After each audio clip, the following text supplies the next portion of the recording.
Good morning all of you. I am Pramod Kaushal. ठीक है, Sarvodaya institute. और डेली तरीके से जो करंट अफेयर हम देते हैं 7 बजे, कभी कभार डिले हो गया तो मालूम चला कि नहीं दे पाए आपको हम। 21 जनवरी 2025 की करंट अफेयर है, यानी कल की डेट में। ठीक है, 22 जनवरी, तो 22 जनवरी को बीच में दीजिए, फिर आपको हम उसकी भी न्यूज दे देंगे। लोग अक्सर यूट्यूब पे क्या होता है, एक एडवांस में वो डे मतलब डाल देते हैं, तो लगता है कि उस दिन की न्यूज आ गई, बट हकीकत में उस दिन की न्यूज नहीं है। जैसे कोई मैगजीन है, फिर मालूम चला मार्च की ले आए, लेकिन मार्च चल कहाँ रहा, चल तो वो तो लिख दिया खाली मार्च ना। तो 21 जनवरी 2025 की न्यूज पे हम लोग देखेंगे डिस्कशन, और इसमें नोट भी है, व्याख्या भी। और देखिए, ध्यान रखिए, current affair is important for every competitive exams. इसमें कुछ ये नहीं कि आप टीचिंग की तैयारी कर रहे हो या आप किसकी प्रिपरेशन कर रहे हो, इससे मतलब नहीं। आरओ हो गया, आप सिविल इवन तक की जहां तक प्रिपरेशन कर सकते हो वहां तक करो, और मेरे प्लेटफॉर्म से करंट अफेयर जुड़िए। इससे 19-20 दाएं बाएं पेपर में होगा ही नहीं। आप एक बार पढ़ के देखो, किसी अपने दोस्त मित्र को एक बार शेयर करके देखो, वो खुद बार बार पढ़ने का प्रयास करेगा। देखो क्वेश्चन क्या लिखा है। अभी हाल ही में वो क्वेश्चन बना बना के पढ़ा रहे हैं ना, आपको ये भी एक आइडिया मिलता है क्वेश्चन कैसे कैसे बनेंगे। अभी हाल ही में इंडिया ओपन बैडमिंटन 2025 में पुरुष एकल का खिताब किसने जीता है? लक्ष्य सेन है, विक्टर जो है तो एकलसन है, केंटा निशिमोटा है, नॉट है, नन ऑफ दीज, इनमें से कोई नहीं। तो राइट आंसर क्या होगा? विक्टर एक्सलसन हो जाएगा। अब हम लोग इसकी व्याख्या पढ़ेंगे ना, क्योंकि बात बैडमिंटन की कर रहे हैं तो लमसम प्लेयर के नाम भी बैडमिंटन से संबंधित ही है। और अभी हम आपको कितना डीप में देखो समझाते हैं इस पॉइंट को। इसका आयोजन 14 से 19 जनवरी 2025 केडी जाधव इंडोर स्टेडियम नई दिल्ली में किया गया। ठीक, कभी पूछ लेते हैं आयोजन कब किया गया। ये 22वां संस्करण, ये भी ध्यान रखिएगा। अगर क्वेश्चन को लेंदी करते हैं तो इस प्रकार के प्रश्न पुट करते हैं, अदरवाइज ऐसे प्रश्न तो आएंगे भी नहीं।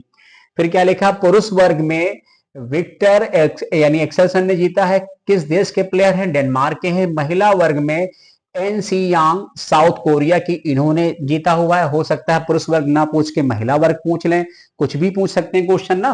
तो Syed Modi India international badminton championship 2024 में, जिसका आयोजन लखनऊ में हुआ था, पुरुष वर्ग में लक्ष्य सेन ने जीता है और महिला वर्ग में पीवी सिंधु जीता है। ये 2024 का सैयद मोदी ट्रॉफी पूछते हैं किससे जुड़ी हुई, तो Syed Modi trophy relate to badminton.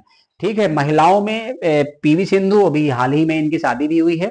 और पुरुष वर्ग में लक्ष्य सेन, भूलेंगे नहीं ना, लक्ष्य सेन वगैरह बड़े फेमस हैं खिलाड़ी। इसके बाद हमारा क्या अगला पॉइंट क्या है? अगला पॉइंट है बॉन। एक शहर पड़ता है जर्मनी का, बॉन इंटरनेशनल बैडमिंटन टूर्नामेंट जर्मनी में हुआ था। महिला वर्ग में भारत की तन्वी शर्मा ने इसको जीता है। ओलंपिक में, यही क्वेश्चन अभी Allahabad high court junior assistant group C group D का क्वेश्चन था। आप लोग चाहें तो हमारे प्लेटफॉर्म पे ओल्ड पेपर पड़े हुए हैं। उत्तराखंड पीसीएस है, कई राज्यों के, बिहार के हैं। अगर आप देखेंगे कम से कम 10 ओल्ड पेपर सॉल्व पड़े हुए हैं। इसमें लिखा है कि ओलंपिक में पदक लाने वाली पहली भारतीय बैडमिंटन जो मतलब खिलाड़ी हैं, पहली भारतीय बैडमिंटन महिला खिलाड़ी साइना नेहवाल 2012 में लंदन ओलंपिक में ब्रॉन्ज पदक जीता है। ध्यान रखेंगे, फीमेल की बात कर रहे हैं हम लोग ना। एक बात ये हो गई। फिर दूसरी जो है पीवी सिंधु है, ये 2 मेडल पदक जीतने वाली पहली भारतीय महिला है। बैडमिंटन एसोसिएशन ऑफ इंडिया 1934, ये क्वेश्चन पूछा गया एग्जाम में, प्रीवियस ईयर के पेपर में आया हुआ क्वेश्चन है कि बैडमिंटन एसोसिएशन ऑफ इंडिया की स्थापना कब हुई। फिर पूछा गया है वर्ल्ड बैडमिंटन चैंपियनशिप 2026 का आयोजन कौन करेगा? इंडिया करेगा। ये दोनों क्वेश्चन एसएससी सीपीओ का क्वेश्चन है, ये भी हाल ही में आया था ना, तो ध्यान रखेंगे। इसके बाद क्या है पॉइंट हमारा अगला? अगला क्वेश्चन देख लेंगे, मोस्ट इंपॉर्टेंट है। ऐसे क्वेश्चन आते हैं ना। अभी हाल ही में कहाँ के वर्जिन नारियल तेल को जीआई टैग प्रदान किया गया है? देखा होगा अभी पीएम साहब ने 118वें नंबर का जो मन की बात कार्यक्रम में वो बात करते हैं, और भारत के कई प्रकार के मुद्दों को उठाते हैं, कई क्षेत्रों की बात करते हैं। उनके सब्जेक्ट हर उसमें मन की बात में अलग अलग होते हैं। ऑप्शन दे रखा है केरल है, तमिलनाडु है, पुडुचेरी, अंडमान निकोबार। तो राइट आंसर अंडमान निकोबार हो जाएगा। इसकी व्याख्या पढ़ लेंगे। देखिए, ऐसे तेल से परिचित हैं क्या आप लोग? कह रहे हैं प्रधानमंत्री नरेंद्र मोदी ने अपने मन की बात के 118वें एपिसोड में इस तेल की चर्चा की थी। ये वर्जिन नारियल तेल पारंपरिक तरीकों का उपयोग करके नारियल से बनाया जाता है ना, और ये बिना रिफाइंड, बिना ब्लीच किया हुआ होता है। इसमें कोई भी केमिकल भी नहीं मिलाते हैं। जनरली जो आप लोग रिफाइंड वगैरह खाते हो वो आप ना खाया करो। उसका रीजन है क्योंकि आपको लगता है सस्ता मिल गया। बाजार का भी तेल मत खाइए, कच्ची खानी ये वो, आपसे दूर रहिए। मैं भी नहीं करता यूज। एक बात हमने आपको सजेशन की थी कि जो कुछ भी उल्टा पुल्टा खा रहे हैं, कुछ समय के बाद डॉक्टर फिर आपको जो खिलाएंगे वो आप खा नहीं पाओगे। पैसा तो लेंगे लेंगे, और पता नहीं वो कौन सी दवाएं, कौन सी जांच। तो बेहतर होगा शुद्ध खाने की हैबिट डालिए, जैसे हमारे पूर्वज लोग आज के 50-100 वर्षों में खाने पीने का प्रयास करते थे। जहां तक संभव हो सके आप सरसों लीजिए और उसको जाइए अपना, और उसको मतलब पिरवाइए, और वो तेल खाइए। थोड़ा महंगा पड़ेगा बट कम से कम स्वस्थ रहोगे। मान लो साल भर में आपने उल्टा पुल्टा खा लिया और लास्ट में 5,000 चले गए आपके मेडिसिन दवाई में, तो तेल तो आपका उससे कहीं ना कहीं कम रेट में पड़ गया ना। फिर क्या लिखा है, क्वेश्चन और आता है, केंद्रीय नारियल अनुसंधान संस्थान केरल में। ये क्वेश्चन पूछा गया कहाँ स्थित है ना, तो ध्यान रखेंगे। देश में पहला जीआई टैग 2004-5 में दार्जिलिंग चाय वेस्ट बंगाल को दिया गया था। जीआई टैग का मतलब ही होता है ज्योग्राफिकल इंडिकेशन, भौगोलिक पहचान होती है, यानी इसमें डुप्लीकेट कॉपी कैट वाला कॉन्सेप्ट खत्म हो जाएगा ना। ये बात समझ में आ गई। अगला पॉइंट देखेंगे हम लोग। और जीआई टैग में एक बात और ध्यान रखेंगे, नंबर 1 पे उत्तर प्रदेश है। कल क्वेश्चन हमने उसमें सॉल्व करवाया था यूपी SSSC जूनियर असिस्टेंट के पेपर में, उसमें एक क्वेश्चन जीआई टैग का भी था। तो ध्यान रखेंगे, हर छोटी छोटी बात, बड़ी बड़ी बात को पढ़ते रहेंगे।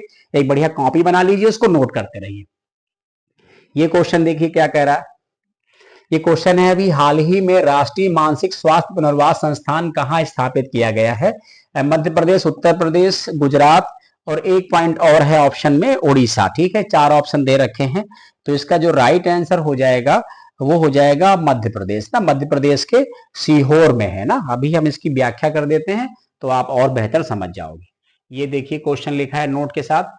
लिखा है कि अभी मध्य प्रदेश के सीहोर में national institute of mental health rehabilitation का उद्घाटन किया गया है। सामाजिक न्याय एवं अधिकारिता मंत्री डॉक्टर वीरेंद्र कुमार, ये भी ध्यान रखेंगे ना, मंत्री कौन से हैं, किया है।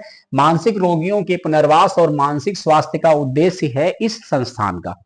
अब इसके बाद क्या है अगला पॉइंट, क्वेश्चन नंबर देखेंगे हम लोग 20। मोस्ट इंपॉर्टेंट क्वेश्चन है, इसको लॉक कर दीजिए एग्जाम के लिए। मोस्ट इंपॉर्टेंट, हम अभी से कह दे रहे हैं, श्योर आएगा कुछ भी हो जाए। 20 जनवरी 2025 को डोनाल्ड ट्रंप ने अमेरिका के 47वें राष्ट्रपति के तौर पर शपथ ली। पहली बात तो ये पूछा जाएगा, ठीक है। इसके अलावा क्या पूछेंगे, अमेरिका के उपराष्ट्रपति कौन बने, है ना। अमेरिका के उपराष्ट्रपति कौन बने। आपसे ये भी पूछ सकता है कि किस पार्टी के जो है राष्ट्रपति बने। तो अमेरिका में क्या है, एक है मतलब रिपब्लिकन पार्टी, एक है मतलब डेमोक्रेटिक पार्टी। तो ये डेमोक्रेटिक पार्टी वाले हैं ना। चलो, अब इसके बाद क्या है कि एक उपराष्ट्रपति कौन बने हैं, तो जेडी वैंस, पेटे यानी हेक्सेथ, क्रिस रिट, कास पटेल। राइट आंसर होगा जेडी वैंस। इनकी पत्नी जो है इंडियन है मूल रूप से, तो ध्यान रखेंगे चर्चा में है जेडी वैंस, ये उपराष्ट्रपति बने हैं। बाकी तो खैर उन्होंने जिसको हराया है वो भी इंपॉर्टेंट है, कमला हैरिस को। इसके बाद अगला क्वेश्चन देखेंगे हम लोग क्या कह रहे हैं। अगला क्वेश्चन है, अभी हाल ही में भारतीय नौसेना ने ला पेरोस मल्टीलेटरल एक्सरसाइज में हिस्सा लिया है। इसकी मेजबानी किस देश ने भी की है, तो इसका राइट आंसर फ्रांस हो जाएगा। इसकी व्याख्या पढ़ लेंगे हम लोग थोड़ी, देखिए लिखी हुई है यहाँ पर। व्याख्या ये है कि ला पेरोस एक बहुपक्षीय अभ्यास है जिसकी मेजबानी फ्रांस के द्वारा की गई है। इसका आयोजन द्विवार्षिक किया जाता है, मतलब 2-2 वर्ष पे किया जाती है, प्रत्येक 2 वर्ष पे आयोजन होता है इसका। ये चौथा संस्करण था। इस अभ्यास में 9 इंडो पैसिफिक देश की नौसेना ने हिस्सा लिया। इस अभ्यास के लिए भारतीय नौसेना के INS मुंबई को तैनात किया गया है ना, इंडियन नेवी शिप मुंबई। इसके बाद हमारा अगला क्वेश्चन है, ये बुक मोस्ट इंपॉर्टेंट है। तो करंट के लिए आप लोग बुक ढूंढते हो कहां कहां से आती है, तो लेटेस्ट में हर महीने में 2-4-10 बुक आती रहेंगी, वो आपको पढ़ाते रहेंगे, कोई ना कोई डे पढ़ाते रहेंगे। जैसे लोकपाल दिवस अभी हमने पढ़ाया 16 जनवरी। तो अगर आप देखें तो इधर 15-20 दिन से, जब से मैंने एक जर्नलिस्ट करंट अफेयर पढ़ाई है 2025 से, काफी हद तक आपके पास मैटर हो गया होगा। फिर लिखा है कि दी वर्ल्ड आफ्टर गाजा, समझते होंगे गाजा पट्टी, हमास, इजराइल। अब तो खैर कंप्रोमाइज ही हो गया है, मतलब इजराइल और हमास के मध्य ना, तो उन्होंने हमारे बंधक छोड़ दिए, हमने उनके छोड़ दिए। ये बुक किसने लिखी है ना, द वर्ल्ड आफ्टर गाजा। इसका आंसर है पंकज मिश्रा जी, ठीक है। इसके बाद एक क्वेश्चन हमने बनाया नहीं है, लेकिन मोस्ट इंपॉर्टेंट पॉइंट है, एग्जाम में श्योर आएगा। क्वेश्चन की फ्रेमिंग नहीं की, सिंपल पॉइंट है। केंद्रीय मंत्री ही Nitin Gadkari ji, road highway transport, Goa में देश के पहले घुमावदार केबल सड़क पुल का उद्घाटन करेंगे। ध्यान रखेंगे, देश का पहला घुमावदार 180 डिग्री का मतलब रोटेशन है, ठीक है, अधिकारी ने बताया है। अब इसके बारे में देखेंगे क्या क्या बताया है। बताया है कि गडकरी 2500 करोड़ रुपए की लागत वाली 4 राजमार्ग विस्तार परियोजनाओं की आधारशिला भी रखेंगे। मामला गोवा का है। केबल आधारित ये पुल साडा को वरुणपुरी और गोवा अंतर्राष्ट्रीय हवाई अड्डे से जोड़ता है। ये भारत में अपनी तरह का पहला ऐसा ढांचा है जिसकी वक्रता त्रिज्या 180 डिग्री यानी अर्धचंद्रा के आकार का है।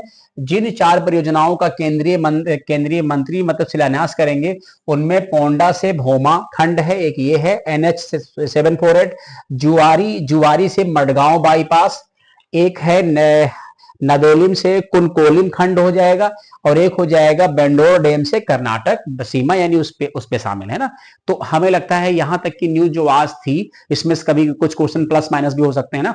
तो चलिए सभी लोग पढ़ते रहिए, आज के करंट अफेयर को कंप्लीट करते हैं। आपका दिन शुभ हो, अच्छा हो और आप सब लोग पढ़ते रहिए। अगर पॉसिबल हो थोड़ा सा तो एक दूसरे को शेयर कर दिया करिए, तो इससे बच्चे जुड़ जाएंगे। देखिए हर विद्यार्थी की जानकारी 10-5 बच्चे रहते हैं, अगर हर विद्यार्थी थोड़ा थोड़ा प्रयास कर ले तो हमें लगता है काफी बच्चे इस प्लेटफॉर्म से जुड़ जाएंगे। थैंक यू सो मच आप सभी का।